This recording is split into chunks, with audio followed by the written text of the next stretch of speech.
From New York, this is Democracy Now!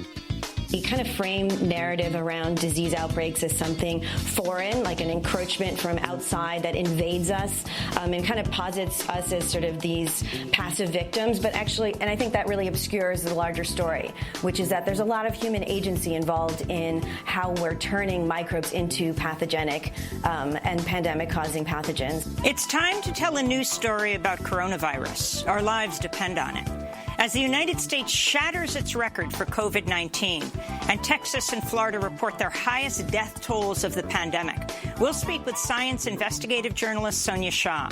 Then to Yemen, where UNICEF is warning children face deadly hunger and aid shortages as the COVID-19 pandemic spreads. When there was a spike in the deaths because of the coronavirus and other diseases, the workers were not able to keep up with the digging, the burial, and the finishing of the graves. This comes after years of U.S.-backed Saudi bombing in Yemen that's created the world's worst humanitarian crisis. And as the Center for Disease Control says unhoused people living in encampments should be allowed to remain where they are to help stop the spread of COVID-19, we go to Philadelphia, where the mayors postponed the eviction of an encampment planned for this morning. Housing is dignity. Housing is dignity. And we demand that Philadelphia house their homeless. All that and more coming up.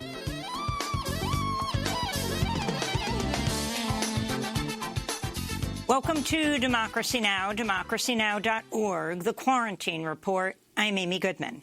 The United States has shattered its own record for COVID-19, confirming 75,600 cases of the disease on Thursday, as Texas and Florida both reported their highest death tolls of the pandemic. Speaking in an online forum hosted by Facebook, top U.S. infectious disease expert Dr. Anthony Fauci said the record spike in infections, which is the worst in the world, resulted from states rushing to reopen their economies too quickly. You can't jump over steps, which is very perilous when you think about rebound. And the proof of the pudding is, look what's happened. There really is no reason why we're having 40, 50, 60,000, other than the fact that we're not doing something correctly.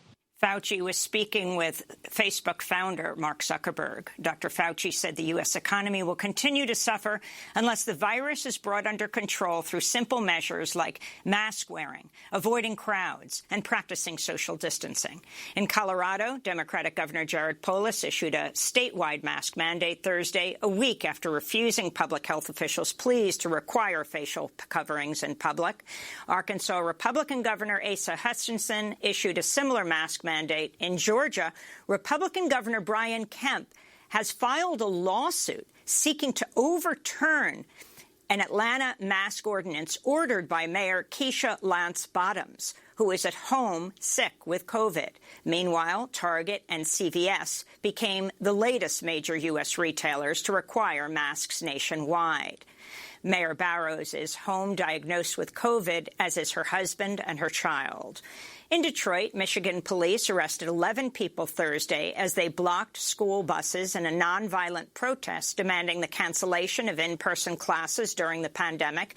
At least 600 children are attending summer classes at Detroit area public schools, even as coronavirus infections have been rising in Michigan for the last 3 weeks. In St. Louis, Missouri, contact tracers have linked the spread of coronavirus to summer extracurricular programs, including football conditioning camps at 2 high schools. Despite the surge, Missouri high school football games are set to begin August 28th. At the White House, Press Secretary Kayleigh McEnany said Thursday science should not stand in the way of reopening schools. Yeah, the president has said unmistakably that he wants schools to open, and I was just in the Oval talking to him about that. And when he says open, he means open and full, kids being able to attend each and every day at their school. The science should not stand in the way of this. In response, American Federation of Teachers President Randy Weingarten accused President Trump and Education Secretary Betsy DeVos of disregarding the safety of children and school employees. Weingarten told The Guardian, quote, "It's as if Trump and DeVos want to create chaos and want to jeopardize reopening. There's no other reason why they would be this reckless, this callous, this cruel," she said. In Brazil, confirmed cases of coronavirus have surpassed the 2 million mark, with an official COVID-19 death toll of more than 76,000. India recorded another record daily toll as coronavirus cases passed the 1 million mark. Several Indian states have reintroduced lockdown measures they lifted just last month. In eastern India, flooding from monsoon rains has forced more than 1 million people into shelters where social distancing is difficult or impossible. In Bogotá, Colombia, doctors are demanding a citywide lockdown as a surge of COVID-19 cases overwhelms hospitals. This is Dr. Herman Bayona, president of the Colombian Medical College. Emergency services are overcrowded. In some places, respiratory rooms are at more than 150% occupancy, and that concerns us a lot. We are very close to collapse. Even in emergency wards, there are patients on respirators that are waiting to be transferred to intensive care. Elsewhere in Colombia, illegal armed groups have been enforcing their own quarantines in areas with limited government control, threatening civilians who fail to comply with orders by paramilitaries. Human Rights Watch reports at least 9 people have been killed for defying the measures, with some residents barred from leaving their homes even if they're sick. Back in the United States, Republican leaders said Thursday they'll scale back in-person attendance at the Republican National Convention in Jacksonville next month as Florida suffers one of the world's worst outbreaks of COVID-19. The Republican National Committee's plans call for a mix of indoor and outdoor events, with only regular delegates permitted to attend the first 3 days of convention business, about 2,500 people each day. When President Trump formally accepts the nomination August 27th, the RNC plan calls for a crowd of up to 7,000 people. A federal judge on Thursday extended a deadline for Immigration and Customs Enforcement, or ICE, to release immigrant children in its custody. Last month, U.S. District Judge Dolly G. told ICE it had until today, July 17th, to release children from its family detention centers in Texas and Pennsylvania due to concerns over rising coronavirus infections. ICE now has until July 27th to comply with the order. This comes as another federal judge is poised to rule next week on a Trump administration request to keep immigrant families jailed in, quote, family detention centers, prompting fears that immigrant children could once again be separated from their parents. After a year-long investigation, U.S. Customs and Border Protection says it's fired 4 employees and suspended dozens more without pay over their participation in a Facebook group filled with racist, homophobic, and misogynistic content. In one post, a photoshopped image depicted Congressmember Alexandria Ocasio-Cortez being sexually assaulted by President Trump. In another thread, members of the group made fun of a video of an immigrant man trying to carry a child through a raging river in a plastic bag. One group member commented, "At least it's already in a trash bag." In Monroe, Louisiana, a 26-year-old Guatemalan man in the custody of ICE, that's Immigration and Customs Enforcement, 46-year-old Guatemalan man, has died in a hospital where he'd been receiving care since February. Luis Sanchez Perez had been imprisoned at the Carajula Correctional Center, where over 100 have tested positive for COVID-19. ICE alleges his death was unrelated to coronavirus. The American Immigration Lawyers Association reports at least 13 asylum seekers have died this year after being jailed by ICE. In Texas, a Houston jail is reporting a new surge in coronavirus cases linked to newly booked prisoners. Confirmed cases at Harris County Jail had dropped in recent weeks after the jail cut some of its population to ease an earlier outbreak. Nearly 1,000 people held in the jail have tested positive for COVID-19 since the start of the pandemic. In Portland, Oregon, police arrested 9 people Thursday morning after declaring their protest encampment near a downtown federal courthouse an illegal assembly. The crackdown came as acting Homeland Security Secretary Chad Wolf accused Portland officials of failing to restore order during 7 weeks of protests that erupted after the killing of George Floyd. During a visit to Portland Thursday, Wolf blasted Black Lives Matter protesters as lawless anarchists and a violent mob that desecrated and destroyed federal property. Oregon Governor Kate Brown clapped back on Twitter, writing, "This political theater from President Trump has nothing to do with public safety. The president's failing to lead this nation. Now he's deploying federal officers to patrol the streets of Portland in a blatant abuse of power by the federal government," she said. That was Governor Brown. Videos circulating on social media show heavily armed federal officers with no agency markings snatching people off Portland's streets and forcing them into unmarked cars. Oregon Public Broadcasting reports one protester ran when he saw people wearing camouflage jump out of an unmarked vehicle, not knowing whether he was being arrested or kidnapped. The U.S. Supreme Court's declined to overturn a lower court's ruling that could strip the voting rights of 1 million formerly incarcerated citizens in Florida. In an unsigned opinion, the court let stand an appeals court ruling upholding a Florida law signed by Republican Governor Ron DeSantis that requires people with felony convictions to pay court fines and fees before they can register to vote. A U.S. district court previously compared the fees to the poll taxes of the Jim Crow South. In a scathing dissent signed by Justices Kagan and Ginsburg, Justice Sonia Sotomayor wrote, quote, "This court's order prevents thousands of otherwise eligible voters from participating in Florida's primary election simply because they are poor," unquote.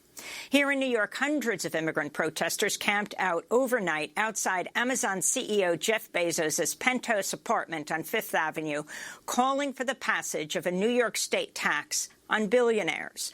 A proposed capital gains tax backed by Congressmember Alexandria Ocasio-Cortez would fund food and rental assistance for people who've lost jobs during the pandemic, including immigrants shut out of unemployment benefits and government stimulus funds.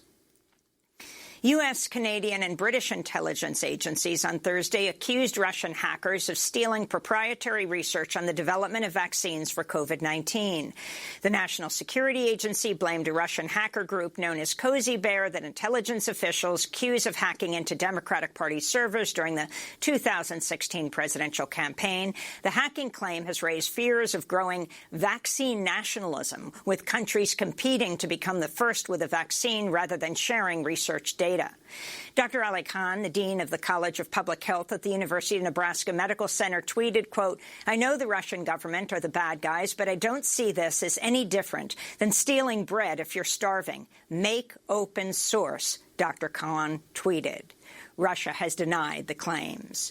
In climate news, new research finds a record-breaking heat wave in Siberia is directly linked to greenhouse gas emissions from human activity.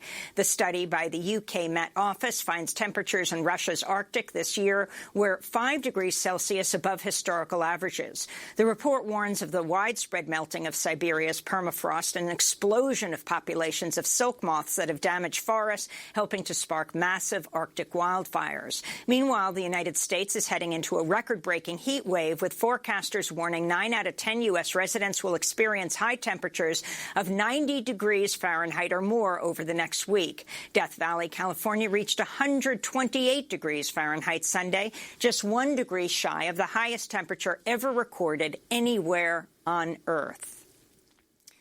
A federal judge has barred the Trump administration from gutting an Obama-era rule limiting emissions of methane, a powerful greenhouse gas. Thursday's ruling by U.S. District Judge Yvonne Rogers will reimpose limits on the amount of methane that oil and gas companies can allow to leak from drilling sites on public lands. Scores of prominent environmentalists have signed an open letter demanding a halt to all investments in fossil fuel exploration and extraction and an immediate end to all fossil fuel subsidies. They're also calling on member states of the International Criminal Court to make ecocide an international crime. The letter was co-written by Swedish climate activist Greta Thunberg, who says world leaders need to face the climate emergency. We need to see it as, above all, an existential crisis. And as long as it's not being treated as a crisis, we can have as many of these climate change negotiations and talks, conferences as possible. It won't change a thing. In California, a 22-year-old transgender woman was found killed in an abandoned building in the city of Brawley earlier this week. Police are investigating the death of Marilyn Casares as a homicide. Casares' aunt described her as charismatic, brave, and outspoken. She's at least the 23rd transgender or gender nonconforming person killed in the U.S. this year. In sports news, at least 15 women have come forward with allegations of sexual harassment and verbal abuse against several executives and other employees of Washington's NFL team. The name is the R word. In details provided to the Washington Post, the women describe male executives constantly commenting on their looks, sending inappropriate text messages, and pursuing unwanted relationships. The team announced this week it could be changing its name and its mascot, a racist slur against Native Americans, which it first adopted in 1933. A tell-all book by President Trump's niece sold nearly 1 million copies Thursday on its first day of publication, a record for publisher Simon & Schuster. In her book, titled Too Much and Never Enough, How My Family Created the World's Most Dangerous Man, clinical psychologist Mary Trump describes her Uncle Donald as a sociopath who grew up in a dysfunctional family that fostered his greed and cruelty.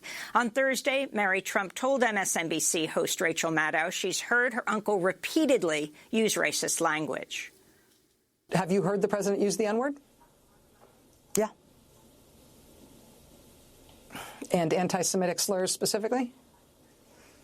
Yes. And a former game show host whose conspiracy theory about coronavirus was recently retweeted by President Trump has revealed his son contracted COVID-19. Over the weekend, President Trump retweeted a claim by Chuck Woolery, the former host of Love Connection, that, quote, the most outrageous lies are the ones about COVID-19. Everyone's lying, the CDC, media, Democrats, and our doctors. A day after Woolery tweeted, quote, COVID-19 is real and it is here. My son tested positive for the virus, and I feel for those suffering and especially for those who have lost loved ones. President Trump did not retweet that tweet. On Wednesday, Woolery abruptly deactivated his Twitter account. And those are some of the headlines. This is Democracy Now!, democracynow.org, The Quarantine Report. I'm Amy Goodman.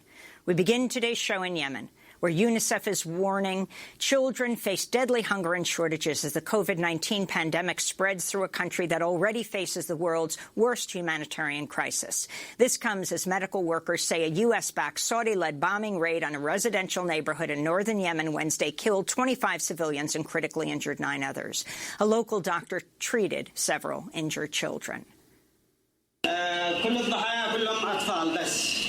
only injured victims are all children. We received 3 or 4 people and 8 martyred women and children. And today is a painful and sad day for the free Yemeni people. The Yemen Data Project estimates the Saudi-led coalition has carried out more than 21,000 airstrikes in 5 years of war, killing more than 8,700 civilians. Most of the raids were carried out with weapons sold by the United States, and they haven't stopped even amidst the global pandemic. Meanwhile, the United Nations warning of a looming environmental disaster in the Red Sea, where a stricken oil tanker has been abandoned off Yemen's coast since the war began 5 years ago. The vessel, loaded with more than 1 million barrels of crude oil, 4 times as much oil as spilled from the Exxon Valdez off Alaska in 1989. UN Humanitarian Affairs and Emergency Relief Coordinator Mark Lowcock said Wednesday a spill would directly affect 1.6 million Yemenis. Essentially every fishing community along Yemen's west coast would see their livelihoods collapse and would suffer substantial economic losses. About 90% of people in these communities already need humanitarian assistance. All of this is happening as the U.S.-backed Saudi bombing campaign in Yemen has been devastated by conflict, leaving millions of people without access to proper health care, clean water, or sanitation. For more, we're joined by Shireen Aladimi, Yemeni scholar, activist, and assistant professor at Michigan State University. Welcome back to Democracy Now! It's great to have you with us, Professor Aladimi. Can you start off by talking about the situation of the coronavirus and Yemen right now, a country devastated by the U.S.-backed Saudi bombing?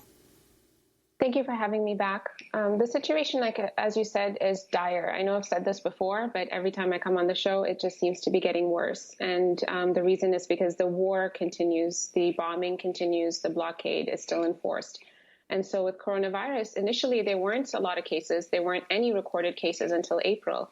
But ever since then, it's starting to wreak havoc, and we're seeing death rates that are just astronomical. We're seeing 30%, nearly 30% death rates from coronavirus in the cases that have been documented in Yemen, which is, of course, very difficult to do given the healthcare crisis and the ongoing blockade and the shortage of medicine and fuel and all the things that are needed to keep hospitals functioning. I want to turn to the Yemeni epidemiologist Ehab Al-Sakaf, who is speaking to the BBC. The medical team knew this was COVID-19, but the authorities didn't announce it. But then the cases started to increase rapidly. The next day, there were 17 confirmed cases. The day after, another 22. Then we started hearing that people were dying in their homes. Professor Shireen Al-Adimi, you are here in Michigan, where you teach. Your family remains in Yemen. How are they doing in the midst of this pandemic? I mean, there's not much that they can do, given that their livelihoods depend on, those of them who are still able to work, still have to go out and work. If you're talking about, for example, protecting themselves from masks, they try to do, or with masks, they try to do what they can, but, it's not easy to purchase these things. There's a lot of misinformation. People are just not sure. Should they be taking precautions? Is this really happening? As the interviewee just said, they were certain that this was happening, but they weren't being announced. So people are still unsure about what's happening, but they're also not able to kind of take the precautions that we're able to take. Many of us are able to take here. For example, there's, 17 million people in Yemen. That's about 56% of the population doesn't have access to clean water. This is drinking water. So how are they going to use soap and water to wash their hands frequently? We have 3-4 million people who are internally displaced that are in camps. How are they going to social distance? Where are they going to get water? Where are they going to get food? You have 80% of the population that's immunocompromised because they're hungry. And so, this isn't a country that's able to take any kind of precautions. So people are confused. They know that a lot of people are dying around them. We've heard of many people and, friends. My parents were, professors at Aden University, and we, received a list of all of these people who died. Many of them were their former colleagues. We don't know for sure if it was because of coronavirus or not, but chances are, it's either coronavirus or one of the many outbreaks that are currently plaguing the Yemeni healthcare system. Are your family members or any sick with COVID? We did have a few family members who, again, they weren't tested because, they can't really get tested, but the symptoms seem to be coronavirus symptoms. So far, they've recovered, but, we're still keeping in touch with them, and there's very little anybody can do. Can you talk about the U.S.-backed Saudi bombing campaign? Is it still going on through the pandemic? And what have been the U.S. measures that have been taken or not taken? Here's the really frustrating thing, Amy. All of this is happening, and the U.S. is still helping the Saudis and the Emiratis drop bombs in Yemen. 2 days ago, 16 people were killed in an airstrike, and mostly women and children. 2 days before that, 11 people were killed in an airstrike. And so the airstrikes are still ongoing. The blockade is still ongoing. And, and this is in the middle of a pandemic. And, I can't imagine a country that has it worse than Yemen currently. It was the world's worst humanitarian crisis before COVID, and because of the U.S.'s intervention. And now it's even worse than that. And so there's a fuel crisis where people aren't, they're queuing for fuel from, sunrise to sunset. And often they're still not able to get any fuel.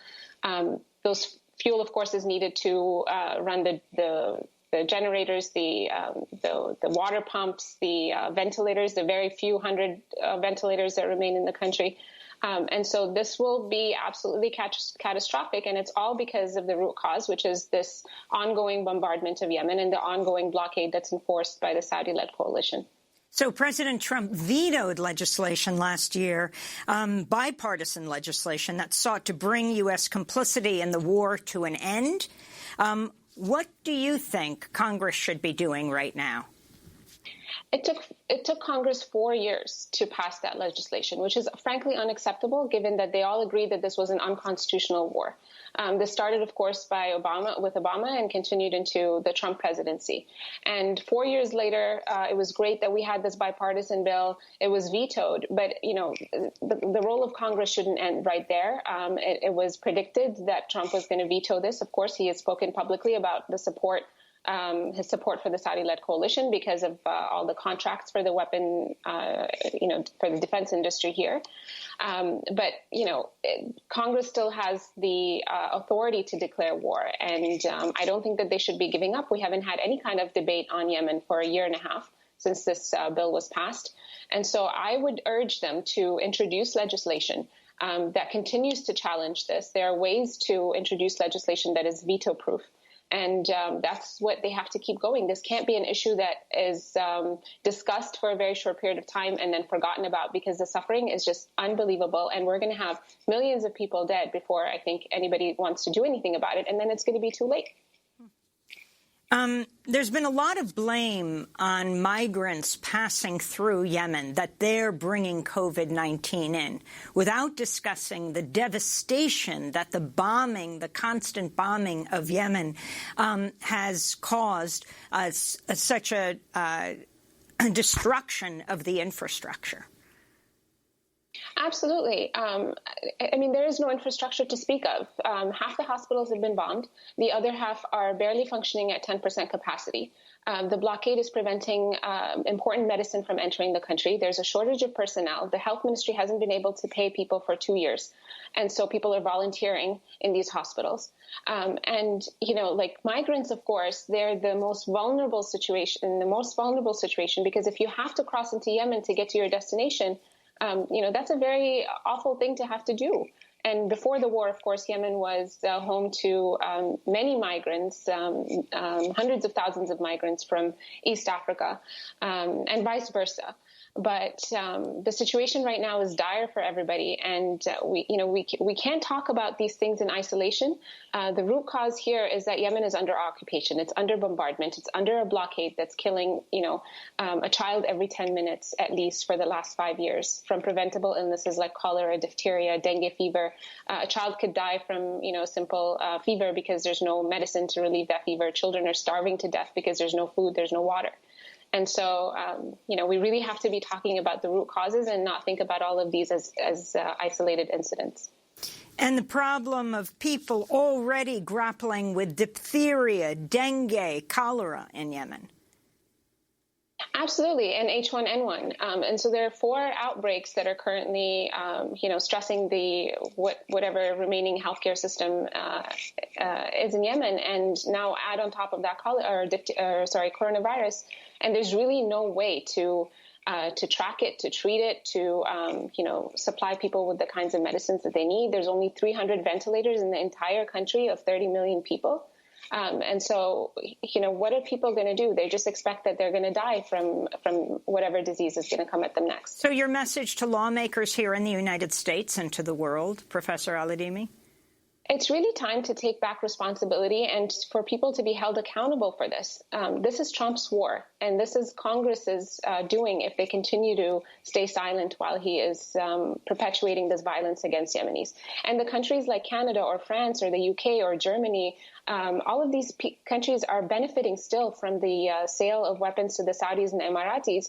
You can't go and say, well, we want peace in Yemen when you are actively profiting from the war in Yemen or participating in the killing of civilians in Yemen.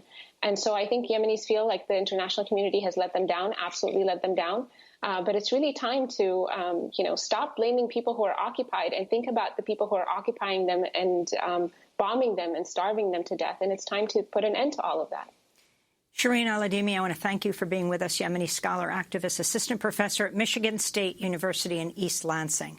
Next up, it's time to tell a new story about coronavirus. Our lives depend on it. That's the headline of a new piece by science investigative journalist Sonia Starr. Stay with us.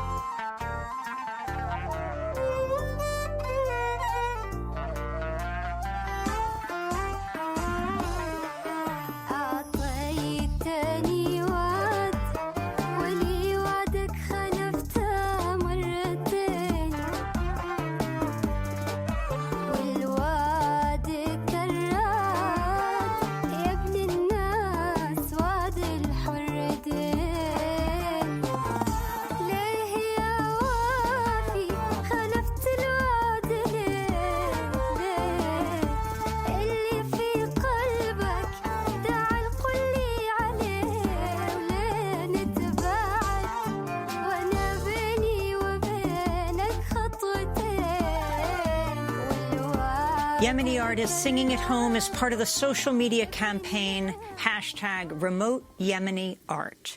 This is Democracy Now! I'm Amy Goodman, the Quarantine Report.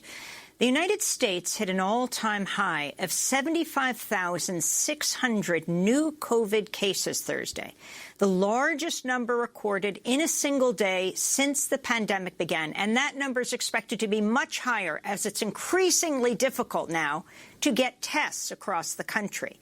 In some places, in Texas and Arizona and other states, the lines are hours and hours long. Texas and Florida hit record COVID-19 daily death tolls Thursday, joining Alabama, Arizona, Hawaii, Idaho, Montana, Oregon, South Carolina, and Utah, which all saw their highest number of dead in a single day this week.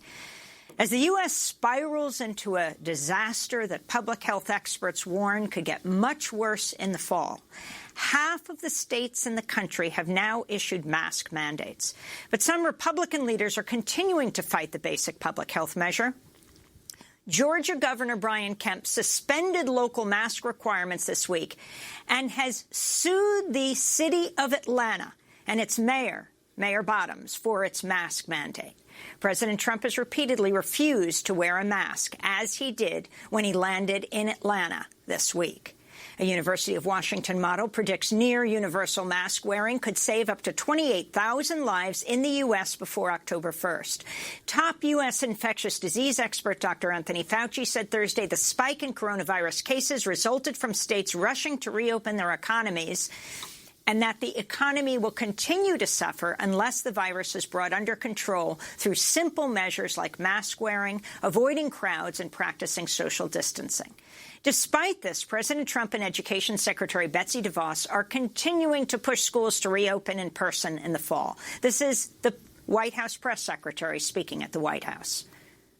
Yeah, the president has said unmistakably that he wants schools to open, and I was just in the Oval talking to him about that. And when he says open, he means open and full, kids being able to attend each and every day at their school.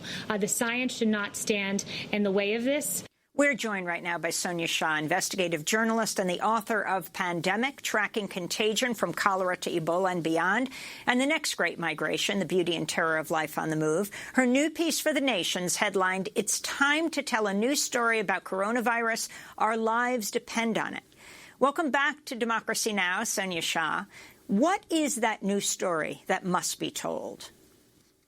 Well, I think the way we think about infectious diseases like COVID-19 is as if they are a foreign incursion that we have to repel sort of with military might and weaponry. But in fact, we're not passive victims of these things. There's a lot of human agency involved in the infectious disease process. And I think we need to start talking about COVID-19 and other infectious diseases as the social and political phenomenon that they also are. So talk about that. Further elaborate on what you think is the real crisis here, and that even finding a vaccine is not going to cure that catastrophe we're facing. Right. So the way we talk about the disease, you know, that is what propels our policy responses. So if we think of it as a foreign incursion, then we want to do things like close the borders or, control people's movements who are unwanted people's movements. And we want to create these weapons, vaccines and drugs. And, that might work for older diseases that we already had under control. But when you have a brand new disease like this one, and we're already seeing this, you cannot make a drug or vaccine fast enough to protect people from the first wave. And the first wave is the most deadly wave because that's when we have no immunity at all.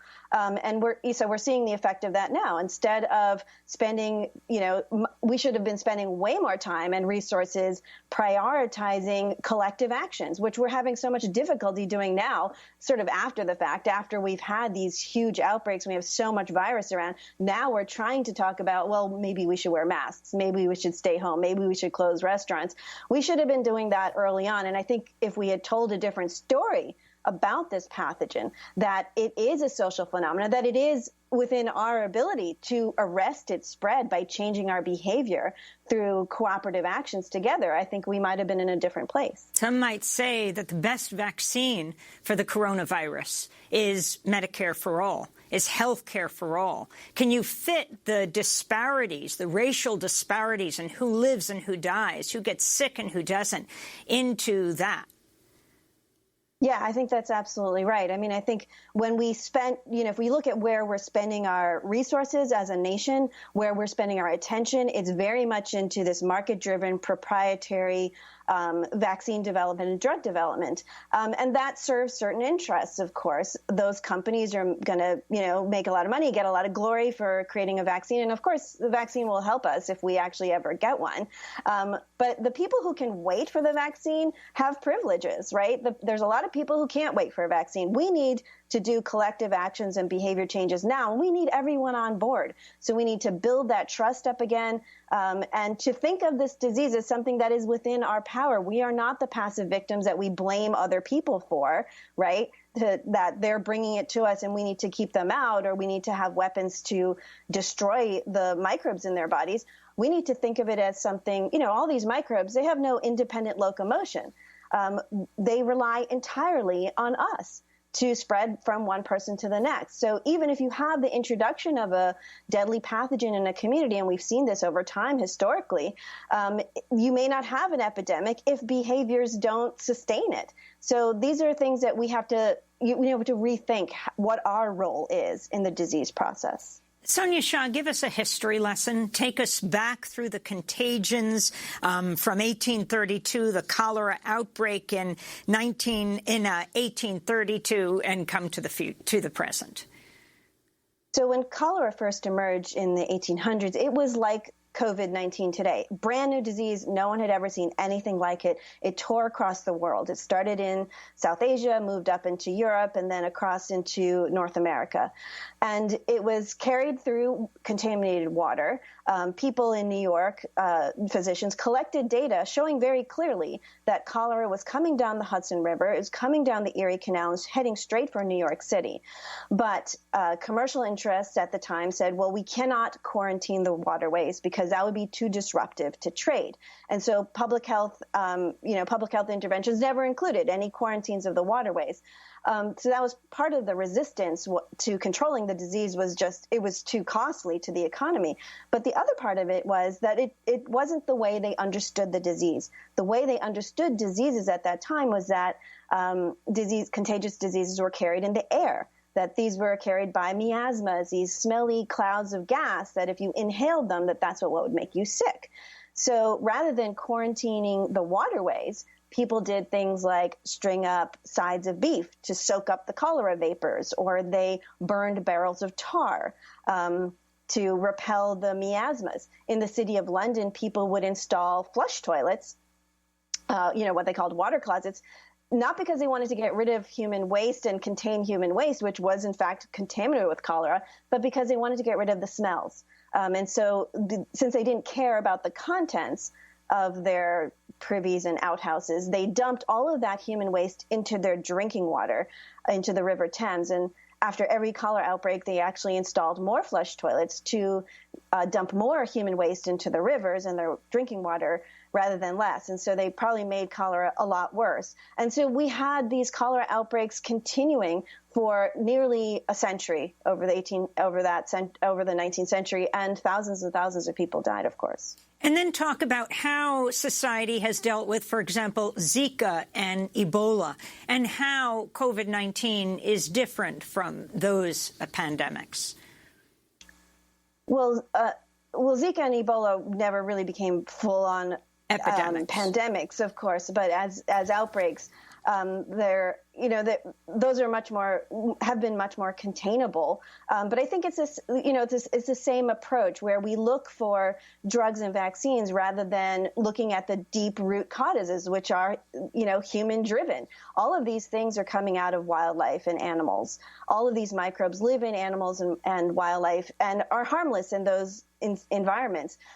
So we think of them as invading us, but what's really happening is we're invading their territory. So when we invade wildlife habitat, We destroy where the bats roost, and so they don't just go away. They come and live in our farms and backyards instead. And that facilitates all kinds of novel, intimate contact between wildlife and human bodies, whether it's wildlife trade or bushmeat hunting or wet markets or, casual contact, any number of those things. We are not getting at those root causes. And so since 1940, we've had hundreds of these new pathogens emerge, whether it's Ebola in West Africa, where it had never been seen before, Zika in the Americas, where it had never been seen before, or this new coronavirus. And so this is a drip, drip, drip of new pathogens that are emerging. And it's, the underlying reasons are because of the way we're interacting with the environment and with nature. These are things that are under our control. So we need to start talking about it that way rather than, casting ourselves as sort of the passive victims of these foreign invading germs. People, in many cases, are learning the word zoonotic disease for the first time, the spillover, the jumping from animals to humans. If you could explain that further, just what you were talking about. So about 60% of the new pathogens that we've been seeing since 1940 originate in the bodies of animals. About 70% of them originate in the bodies of wild animals. Those are not microbes that cause disease in those creatures. So just like we have lots of microbes that live in our bodies, they don't make us sick. We have, things in our guts and they don't make us sick. They actually are beneficial to us. So those microbes are living in animals' bodies. When we come into novel, intimate contact with those animals, say, for example, if a bat, there's bat excreta around and your kid is playing near a tree and gets a little bit of bat poo on their hands and puts their hand in their mouth, the microbes that live inside the bat's body then enter the human body. If that happens again and again, often enough, that microbe will start to adapt to the human body. And like every other living thing, when it finds a new territory to exploit, it starts to thrive. It starts to adapt and evolve to live, to colonize that new environment. And so that's how these new pathogens are being born. We are creating these bridges between the bodies of wild animals and our own bodies because we're destroying so much of the habitat where they live in. So instead of these animals living in far off places where they don't encounter us very much, we are, cutting down the forests and paving over the wetlands where they would normally live. And instead, they're coming and living in our farms and gardens and backyards instead. With the climate crisis contributing to this. Yes, well, because of the climate crisis, we also have wild animals moving in all different places, right? We have 80% of wild species are on the move right now, moving into the heights and towards the poles. And so they are encountering new human populations as they move into new places. And those movements, of course, are life-saving for them. But it just adds to these collisions between humans, microbes, and animals. And that is the process that brings us new diseases. Sonia Shah, before we end, I wanted to get into what you think are some solutions. For example, explain the concept of One Health. So One Health is a concept in public health circles, and as a theoretical construct, it's gotten a lot of purchase. The idea is that human health is not just the absence of pathogens or the absence of certain kinds of sicknesses.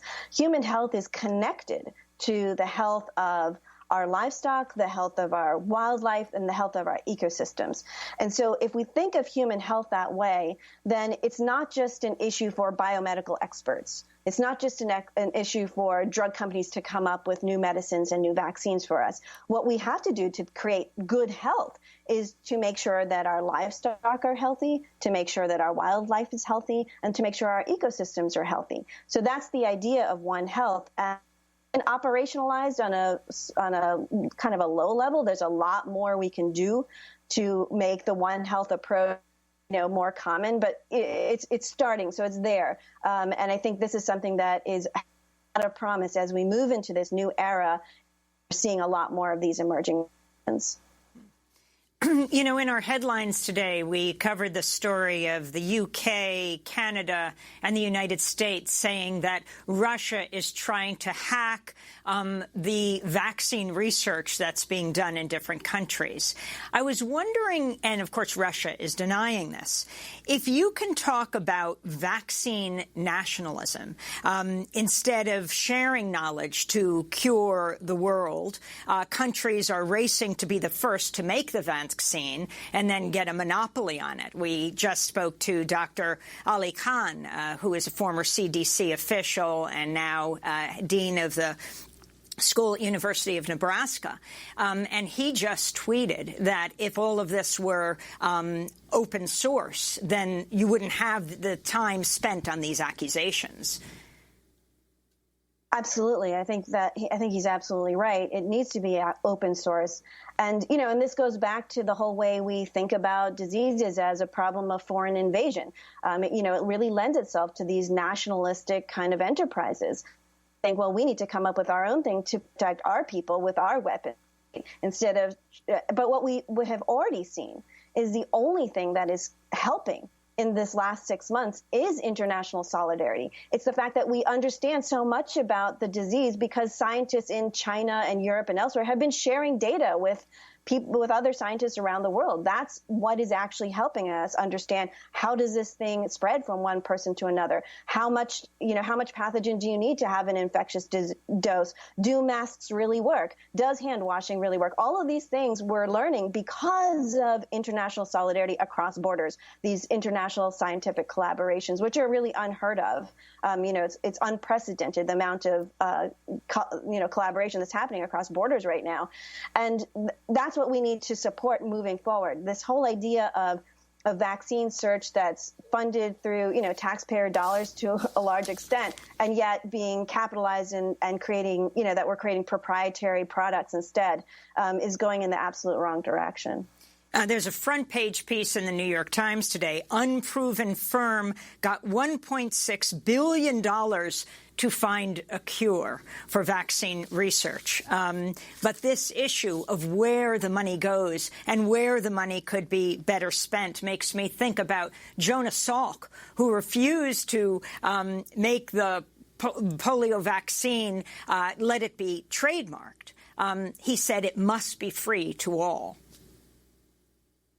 Yeah, absolutely. And I think the other part of it, Amy, is that we have put a lot of faith and stock into vaccine development. And I think, I think if you look at the history of our viral threats, our microbial threats, there's been very few that we've been able to control or even eradicate through vaccines. There's only been one that we've actually ever eradicated through a vaccine, and that was smallpox. And that was actually, the smallpox vaccine was not based on a proprietary high-tech process. It was based on a folk remedy that had been developed for hundreds of years in Asia and Africa.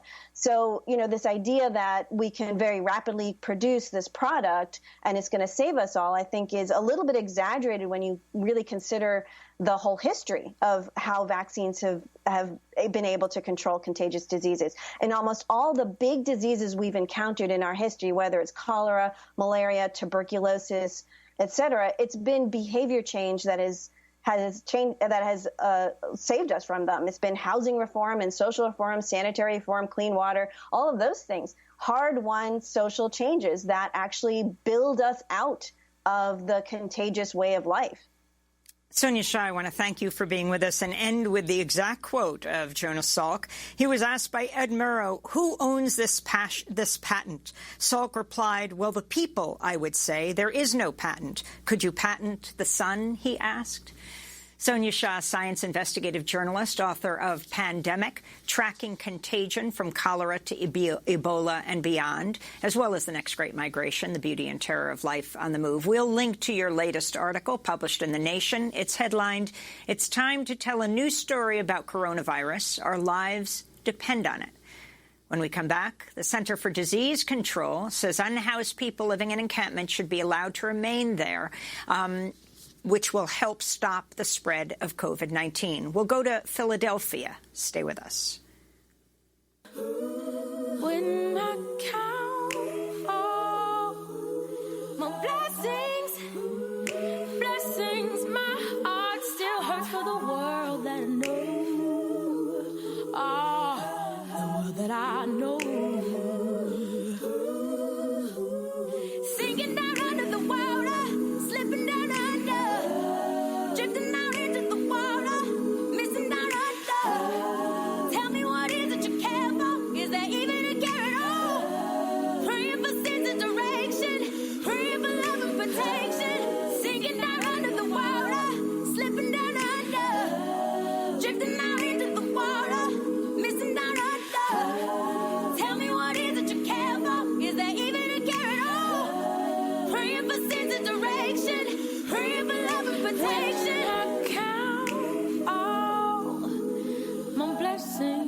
Mercy by Aaron Allen Kane. This is Democracy Now!, the Quarantine Report. I'm Amy Goodman. As public health officials plead with people to follow guidance from the Centers for Disease Control and Prevention to stop the spread of the coronavirus, many cities are going against these recommendations when it comes to working with people who are unhoused. CDC guidelines state, quote, if individual housing options are not available, allow people who are living unsheltered or in encampments to remain where they are, unquote. Despite this, sweeps have been conducted in New York, St. Louis, Minneapolis, Denver, and elsewhere. For more, we go to Philadelphia, where the mayor has postponed the eviction of an encampment of unhoused people that was scheduled for this morning.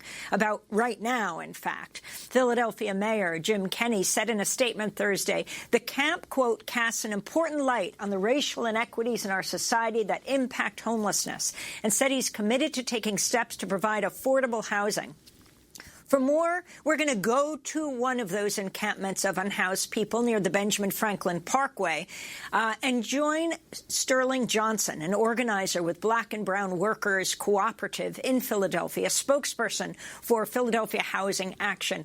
Sterling Johnson, welcome to Democracy Now! Please describe for us where you are and what's happening at this encampment. So, thank you, Amy, for having us. Right now, we are at right in between the City Hall and Art Museum. It's called the Von Colm Memorial Field. This is the James Taleb-Dean encampment. We have taken this space. We've occupied this space. It is right in front of the Parktown Plaza, where people pay about $5,000 a month to stay in there. It's a very, very open and clear occupation of land that is not meant for us.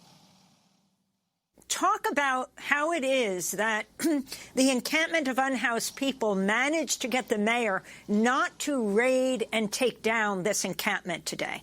What kind of negotiations have been taking place?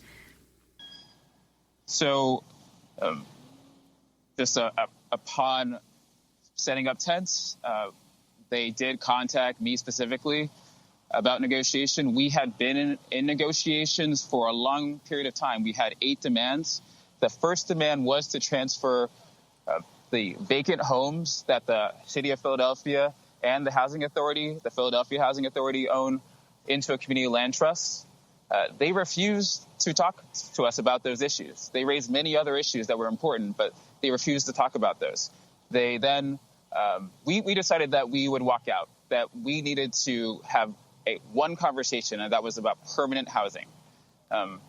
Upon doing that, then they started to escalate and to threaten us and to cut our sanitation contracts.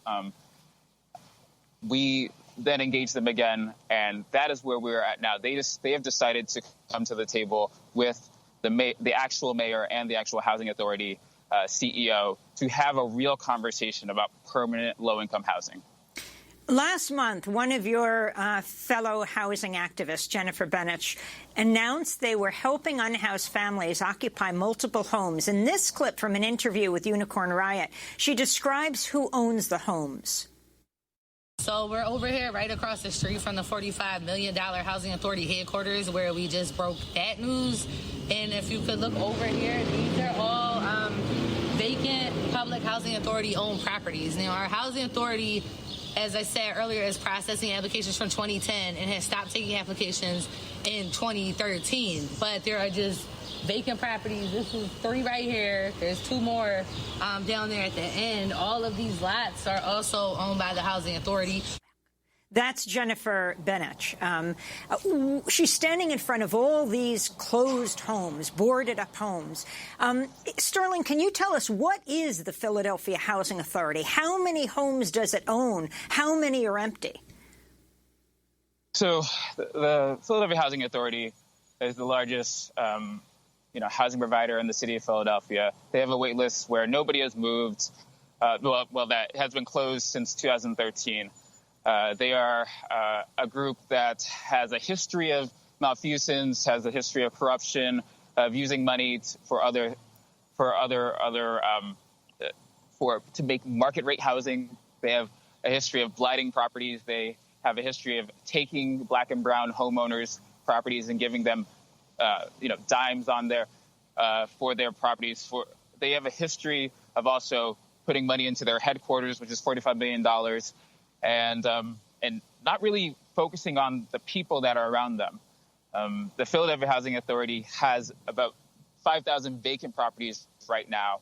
We want to use them to create a community land trust. What they want to do is to auction them off to private developers every single year, so they can act as a private rental company, a real estate company. We have decided to occupy those homes. We don't believe that it's a crime to place a family with small children into a home so they can sleep safely and soundly. Those aren't crimes. That's an act of love. It's really important to see what the Housing Authority in Philadelphia, and not only Philadelphia, but other housing authorities across the country have been doing to basically privatize public property. This is public property. So, Sterling, I want to ask you about the resignation this week of the Philadelphia Mayor Jim Kenney's second-in-command, Managing Director Brian Abernathy, who faced criticism for his handling of homeless services and policing. It's been reported investigators from a police counterterrorism unit visited the home of a Philadelphia man, Jose DeMarco, who sent flower arrangements to Abernathy's house as part of a demonstration to call attention to the COVID death of a man living in a shelter and the city's affordable housing crisis. Talk about the resignation and what this was all about. Yeah, it's very important to see the response to legitimate protests. Jose DeMarco is an organizer for Active Philadelphia. We are, a coalition of groups that talk to the Office of Homeless Services and talk to him specifically about all the trouble that people are going to have staying at home due to COVID-19.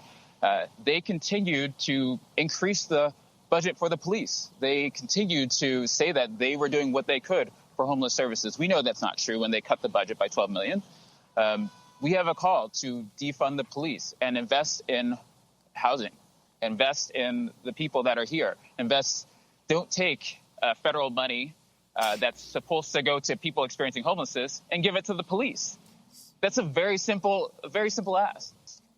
Sterling Johnson, talk about what's next. The Philadelphia mayor says he plans to meet with the encampment's organizers directly next week. Will you be there? What do you plan to tell him? You're standing in front of this tent encampment. It's not the only encampment, to say the least, in Philadelphia.